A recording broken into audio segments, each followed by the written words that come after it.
মৰমৰ ছাত্ৰ ছাত্ৰীসকল, মই তোমালোকৰ বাবে আজি ক্লাছ 5ৰ অংকুৰণ মানে অসমীয়া বিষয়ৰ দ্বিতীয় পাঠ পক্ষী আৰু মানুহ এই গদ্যটিৰ সকলোবিলাক প্ৰশ্নৰ উত্তৰ এই ভিডিঅ'ৰ যোগেৰে লৈ আহিছোঁ।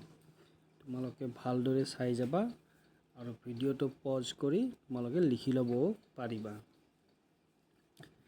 প্ৰথমতে চোৱা উত্তৰ দিয়া।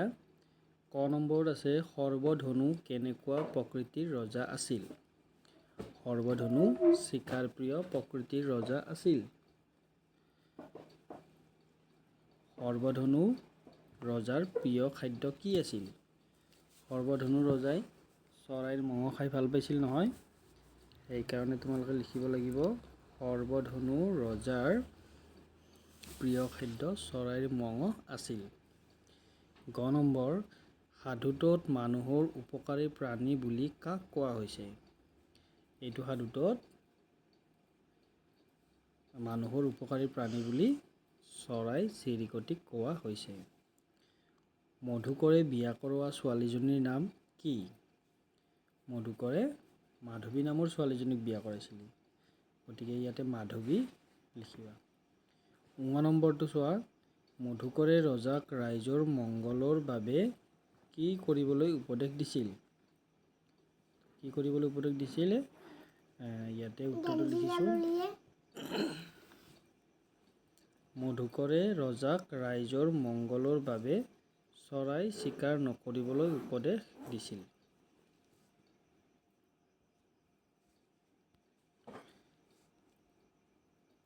এইবাৰ ইয়াতে চোৱা, ইয়াতে কৈছে কোনে কাক কেতিয়া আৰু কিয় কৈছিল লিখিব দিছে।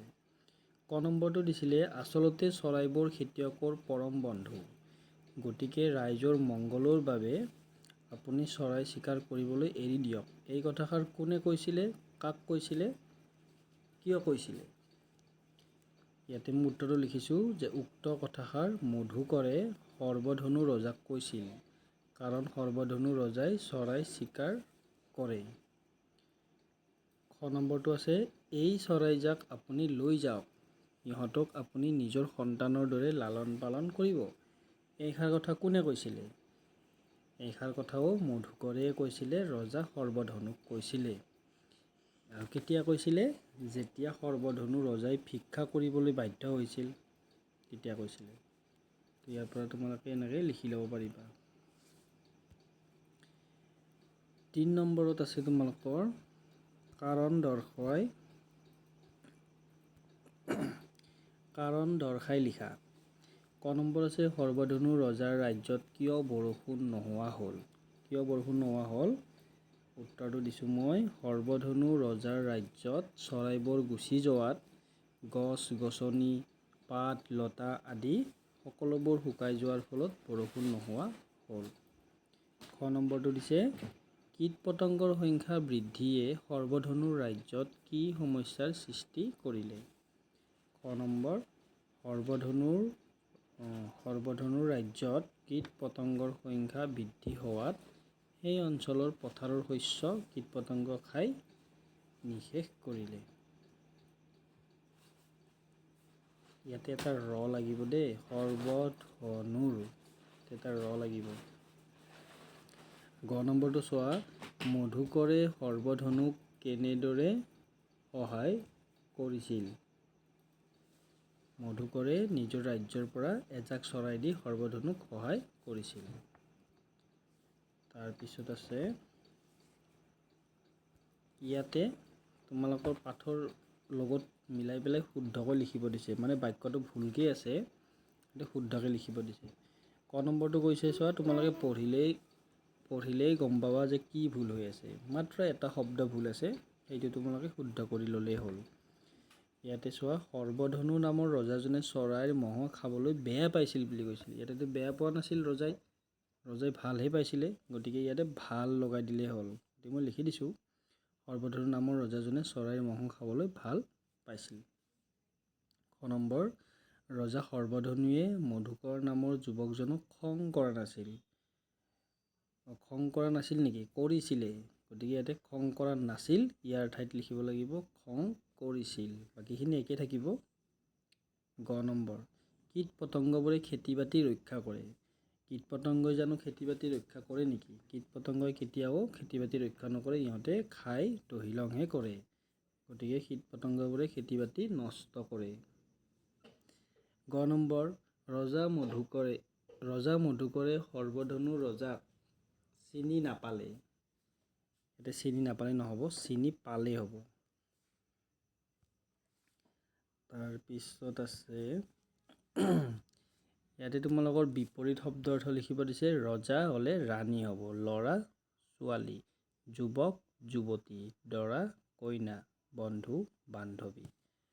তাৰপিছত ইয়াতে পদবিলাকৰ পৰা শব্দটো উলিয়াব দিছে আৰু বিভক্তি কি যোগ হৈছে এইখিনি লিখিব দিছে। মানে মধুকৰে হ'লে ইয়াতে এ বিভক্তি যোগ হৈছে, গতিকে মধুকৰ লিখিবা আৰু ইয়াতে এটো লিখি দিবা।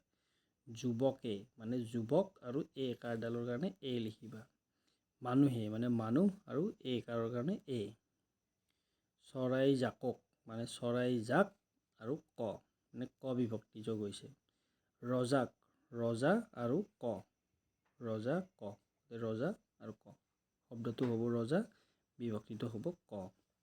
ঠিক তেনেকৈ কাৰেৰে শব্দটো হ'ব কাৰ আৰু ইয়াতে বিভক্তি এ ৰে। আৰু দেশলৈতো হ'ব শব্দটো হ'ব দেশ আৰু ঐকাৰটো হ'ব বিভক্তি।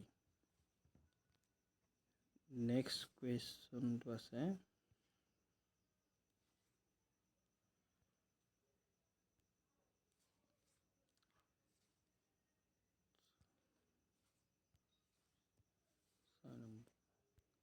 নেক্সট আছে চোৱা, আকৌ বিপৰীত শব্দই লিখিব দিছে।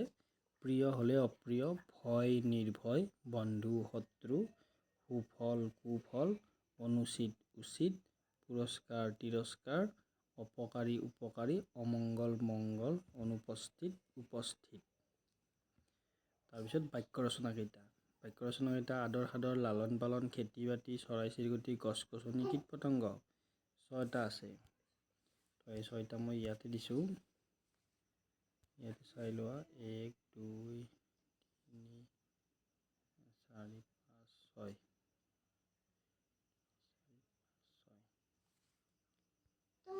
ইয়াতে চোৱা এইটো আদৰ সাদৰ, এইটো আদৰ সাদৰ এটা আঁচ দিব লাগিব। আচ্ছা, লালন পালন, তাৰপিছত খেতি বাতি, চৰাই চিৰিকটি, গছ গছনি। তাৰমানে আদৰ সাদৰ মই কি লিখিছোঁ, মানুহগৰাকীৰ আদৰ সাদৰ দেখি বৰ ভাল লাগিছিল।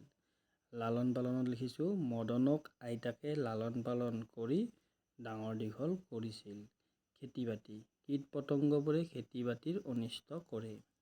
চৰাই চিৰিকটিয়ে নানা ধৰণৰ কীট পতংগ খায়। গছ গছনিয়ে আমাক ছায়া দিয়ে। কীট পতংগবোৰক চৰাই চিৰিকটিয়ে খায়। ভিডিঅ'টো ভাল পালে লাইক ছাবস্ক্ৰাইব কৰিবা, পাৰিলে শ্বেয়াৰো কৰি দিবা। আজিলৈ শেষ কৰিলোঁ। নেক্সট ভিডিঅ'ত আকৌ তোমালোকৰ কাৰণে ধুনীয়া টপিকৰ ওপৰত কুৱেশ্যনবিলাক মই লৈ আহিম, গোটেই ছাবজেক্টৰ ওপৰত। তোমালোকে ছাবস্ক্ৰাইব কৰিলে মোৰ সকলোবিলাক ভিডিঅ' পাবা।